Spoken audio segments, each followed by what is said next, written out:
This second week of Lent wonders about the Virgin Mary's feelings as a mother. And also in this podcast, a new villager story from Canalville.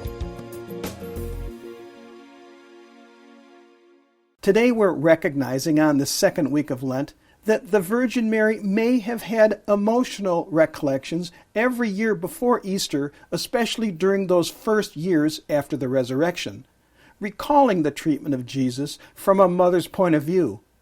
But before that part of the podcast, I've uncovered another villager's village journal. You're hearing it right here, even before it gets published in their local paper or on their social media websites. You never know what's happened in the lives of villagers from Canalville. That's the same town as in my novel, The Very Fine Light, for those of you who have not yet read the book or listened to the audiobook. Anyway, here's an excerpt from a Canal villager's journal. I will now quote from the journal entry, quote, "Being that I am the morning DJ at Canalville's only radio station, I take pride in getting things I say on the air right the first time. So in order to do that, I prepare my morning show the afternoon before. Well, several years ago, on a Sunday morning, it just so happened that it was late afternoon by the time I had completed typing up the next morning's radio script on my laptop. I was just about to print it out when one of those frustrating bubbles popped up on the computer screen telling me there was a new software update which would take 10 minutes and warned me, don't shut the computer down for any reason. So I went to the kitchen to grab something to snack on, and when I returned, the little clock said 2 minutes left, when suddenly the computer battery died and the computer shut down. I couldn't believe it. In a panic, I plugged in the power adapter, hoping it did not corrupt the script or break the computer. The computer came on, but had one of those beach balls of death going round and round. Try as I might, the computer wouldn't boot up. It was in a death spiral of some kind. I needed that script, and I couldn't get at it. So I did the only thing I could think of.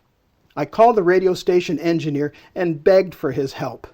He said, okay, come on over to his house.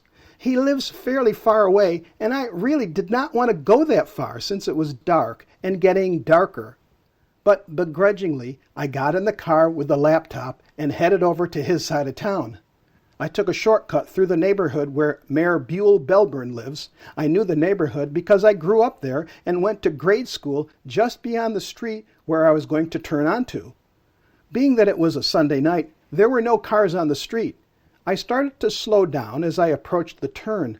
Suddenly, just in front of me, at the top of my windshield, I saw a bright red light streak down in front of me, and before I knew it, a green light passed by.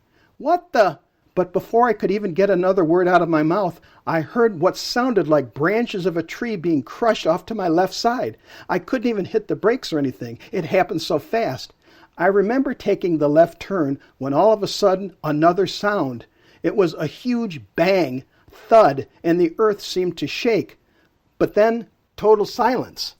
What was that?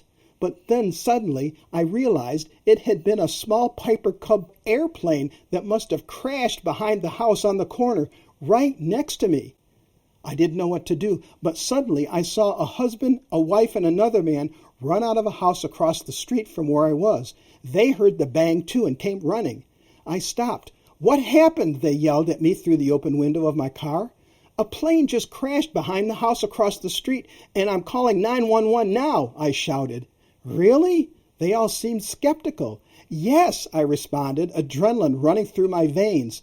But there was no sound, no flames, no smoke.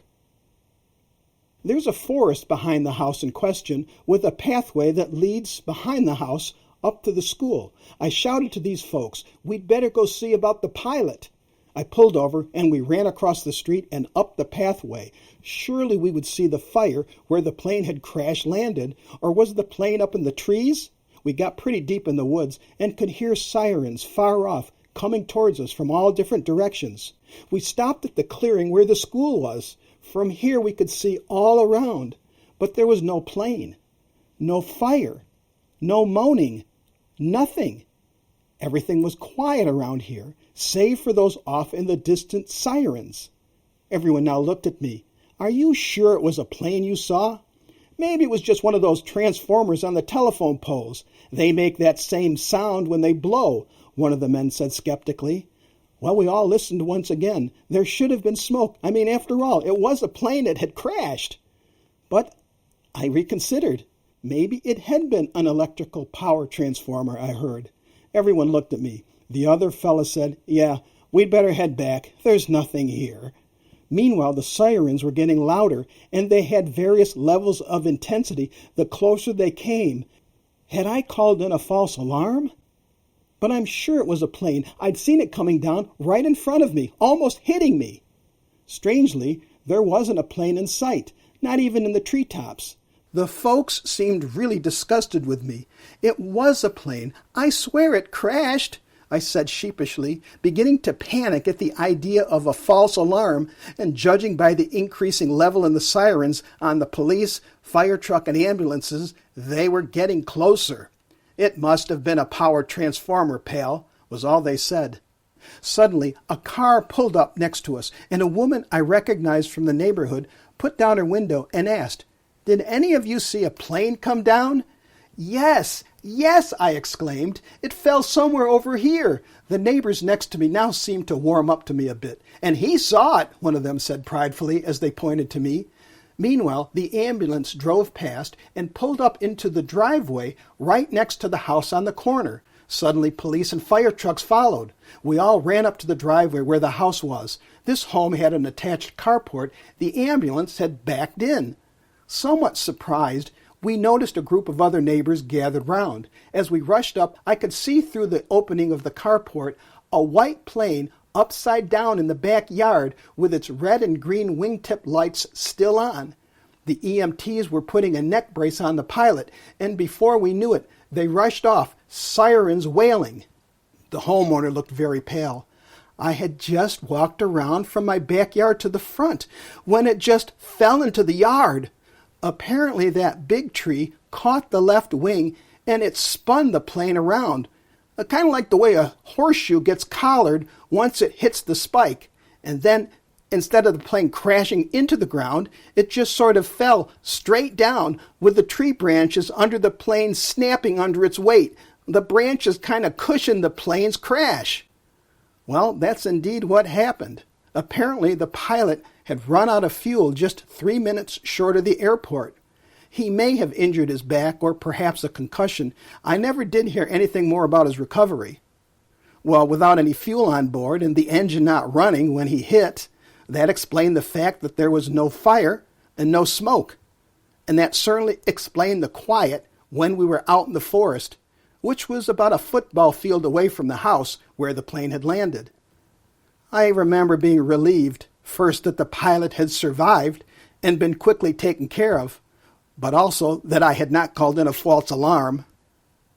Every once in a while I drive past that house, and I see how close that plane had been to hitting me when it fell from the sky. Oh yes, there were TV news crews from West Paris that arrived and wanted to interview anyone who had seen the accident. It would have been cool to have been interviewed, but as for me, well, I had to get to my friend's place in order to get my radio script off the laptop. And I sure had another story for the next day.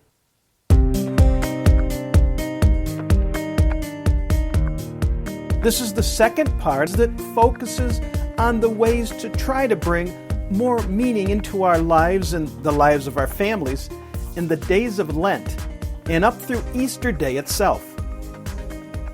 And to do so, in part, by recognizing and reflecting on the reality that the Madonna had to have paid tribute to her son's resurrection in the years following his death. Now, as I understand it, there is little, if anything, written about this, but nevertheless, it's worthy to bring it to your attention by noting several basic notions facing her from a parenting perspective, which may help open doors towards enhancing our Lenten journey this year. I imagine it must have been a bittersweet commemorative time each year for her following Jesus' dying on the cross. Of course, the greatest and most important reality is the resurrection with his conquering death. But what of the loss to Mother Mary when Jesus no longer lived on the earth among people? For she too had been a witness to the cures he bestowed on people and how he taught how we could live better lives by his practice of showing by his example how we should love one another by helping each other. Would she have wondered how the early Christians could uphold such giant gestures? And for ourselves today in modern times, how can we in our own lives do so today? How in this Lenten season can it be done in a caustic environment? It's not possible so long as you consider yourself alone in the world and totally self-reliant. But it is possible when we consider we need God in our lives. Now more than ever, and specifically by dedicating an effort to use the Easter season and choosing to partake in Lent with its three tenets. These three include praying, fasting or abstaining, and doing charitable acts during these pre-Easter days. By taking advantage of going without during the Lenten season, during this great Lent, we find ourselves contemplating not so much what we can go without for the 40 days up to Easter, but rather if we will attempt to go without during Lent, and by taking advantage of the three parts of the Lenten season to help. What's different for us compared to the Virgin Mary's times after the resurrection is that the traditional churches provide this Lenten season as a way to help us. They offer guidance as to how and what is to be done during the times of Lent. The churches offer more services and at more times, generally offering daily and evening prayer services.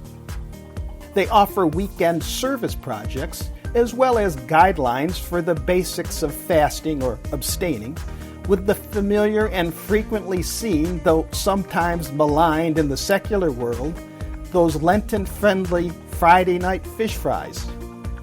So for those intrepid individuals who choose to partake in a Lenten journey, remember to take comfort that though it is a personal commitment, you are not alone. Now is the time to make time by taking control of our busy daily lives and to use that time we take to bring us closer to God. At minimum, by making an effort to be more focused during your prayer times at home, and perhaps by attempting to go without something you enjoy during the remaining Lenten fast, plus trying to do some charitable act as well. And so the act of actually going without enhances the fresh feelings at the feast to celebrate the joyful happiness for humanity at the resurrection of Christ on Easter Day. And the advantage of successfully enduring your Lenten struggles is like how it feels after a snowstorm or a rainstorm with the clear, fresh pureness in the air that is what we strive for in the Lenten season. Easter's refreshing look at life and living fills the air, and the celebratory feast of Easter begins anew as we find ourselves and our church, our community, awashed in freshness and an opportunity to start anew, to new starts, new beginnings, with the rising of our Savior, Christ Jesus, as we marvel in that goodness, that clarity of heart, body, and mind. How could one imagine how the Madonna must have felt at the success of her son achieving what he was tasked to do by God for us? So until next time, it makes sense to reflect on how the Madonna had helped with the Apostle John and the other apostles, the first Christians in the early times of the Christian church, as those very first Easters came around.